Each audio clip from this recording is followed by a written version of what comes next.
we have done about evaporation, factors affecting evaporation. So we have done, there are 5 factors which affect the rate of evaporation. In that we have done surface area, wind speed, humidity, temperature and nature of liquid. So, surface area, we are checking here the relation with evaporation. Surface area is directly proportional to evaporation, wind speed is directly proportional to evaporation, humidity is inversely proportional to evaporation, temperature is directly proportional to evaporation. That means evaporation increase with increase in surface area, evaporation increase with increase in wind speed, evaporation decreases with increase in humidity, and evaporation increase with increase in temperature. If force of attraction is more, then evaporation is less. If force of attraction is less, then evaporation is more. Now something more about evaporation. Evaporation causes cooling. It is main fact which is related with evaporation. That means when evaporation happens, always it causes cooling. Why it happened? This is container containing water. These are molecules of water. Now what happened? Due to heat, evaporation of top particles have to take place. To get evaporated, these particles will take heat from surrounding particles. First of all having temperature say 10 degree Celsius. Now when surface particles take heat from surrounding, their temperature increases about 20 degrees Celsius and nearby particles temperature reduces to 5 degrees Celsius. Same way it is taking heat from surrounding particles. This way what happens? These particles evaporate and surrounding particles temperature lower, due to that cooling occurs. So in daily life we can check it with different examples. First, nail polish remover. Nail polish remover contains acetone. Everyone has seen in your home that nail polish remover is used to remove nail polish from the nails. Now what happened? Try to apply it on skin or nail. You will feel that when you touch that with your skin, same time you feel cold. How it happens? That acetone or nail polish remover liquid takes heat from our body to get evaporated, and temperature of surrounding particles, surrounding cells of our body get reduced. Due to that we feel cool. Next, water on floor or rooftop. In summer season you have seen many people would do outside their shop or in floor inside home, on the floor or on the rooftop, sprinkle water. Why? Because that water will take heat that water will take heat from floor or rooftop and get evaporated and reduces the temperature of the home. Next, drying of sweat. When you play and come inside your room, you start fan. Same time you feel cool, very cool. Where? With your neck area or where sweat was more. This is due to evaporation. Wind speed. When we on the fan, wind speed increases the rate of evaporation, and that water gets evaporated, takes heat from our body, and we feel cool. on palm. This is simple experiment. You can do it now also. You will take one ice cube and put on your palm. You will feel cold. It is not due to that its temperature is 0 degrees Celsius.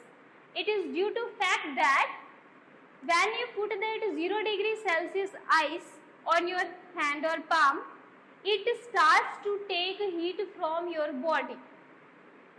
And the temperature of body cells decreases and you feel cool. Same happens when we eat ice cream also. Okay. Next, cotton clothes in summer. Why we wear cotton clothes in summer? Because cotton clothes have pores in them, and these pores get filled with water from our body.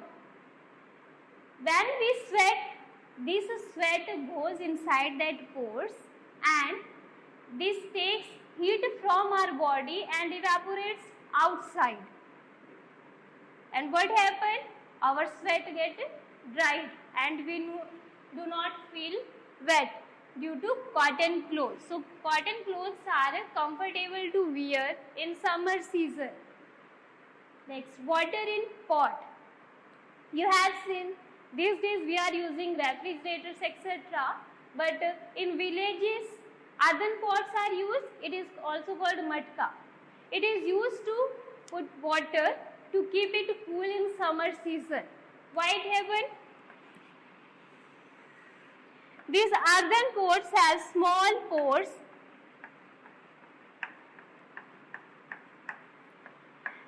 in their wall made of soil. And now what happened? Water inside it. Water goes towards these pores. Then these water particles take latent heat, take heat from inside water to get evaporated towards outside. This way these particles reduce the temperature of surrounding water particles and water gets cool. That's why we use this. Next, water on outer surface of a glass containing ice cold water. When you take a water bottle from refrigerator, or you have seen when you take any cold drink etc., or take water from fridge and put in one glass, what happened that time? You simply fill it with water. This water temperature is say 0 degree Celsius or 10 degrees Celsius. It is very cool this time. Now what happened? Surrounding water particles are in gaseous state due to humidity. It is due to humidity that these particles are in a vapor phase. This cold water wants to take their heat to increase its temperature. So what happened? These particles give their heat to this water. Now their energy decreases. They come close. Again taking more energy. They come more close. And now their energy is reduced too much from gas state to liquid state. Now they are converted from gas state to liquid state, and we can see this liquid in the form of droplets outside the bottle or glass. It is the reason. Maybe some of you think that when we take out bottle from refrigerator or fridge, then what happens? Due to leakage of water, water comes outside. But it is not due to that. It is due to evaporation. That inside water not coming outside, it is only the outside water which was present in gaseous state Now it is in liquid state and starts to flow here. Okay. These all were due to evaporation. So evaporation is very important. In daily life it helps us in many things, drying of floor, drying of clothes, drying of sweat, maintaining water cycle, etc. There are a lot of advantages of evaporation. Okay.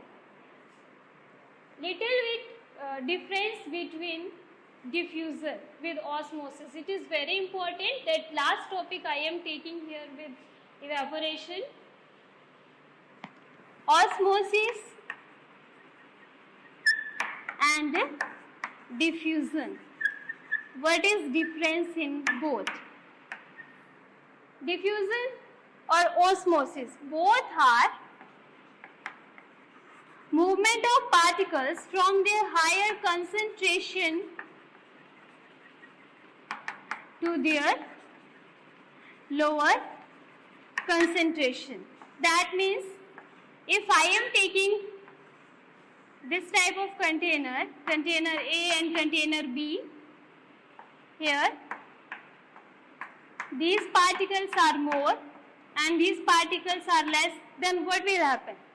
Particles from container A will pass towards container B, and it will happen up to that time that both side container having same particles. Now next I am taking different material in this. In container A, these particles are also present. It can be some color, it can be sugar, salt, etc. that we mix in water. Here it is less in concentration. Now what happened? These particles are same, white particles, but these colored particles are less in container B. So now only B particles will go towards container. These colored particles will go towards B. And if I am taking these particles in container B, these are more, but in container A, these are less, then these particles start to go towards A container. So this way movement occurs. So what is the difference between osmosis and diffusion? These are both movement of particles, but little bit difference is there. Osmosis is especially in case of water. When water particles move from their higher concentration to lower concentration, then it is known as osmosis. Except water, if any other substance, solid, liquid, gas, any other substance is moving from higher concentration towards lower concentration, it is diffusion. See this.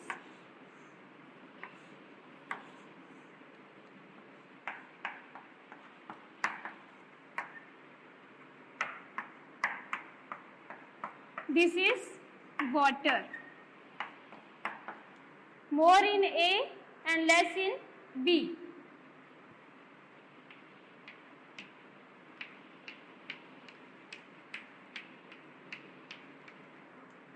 This is sugar.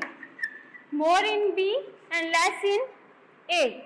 Now what happened? Water will move from A to B. So it is osmosis. But sugar will move from B to A. It is diffusion. When you take dry raisins, these are known as kishmish, dry grapes, then we put in water, then what happened? After some time they will swell due to absorption of water by osmosis process. And if we keep grape outside, then it will lose water in atmosphere and it will convert into dry resin. It is also due to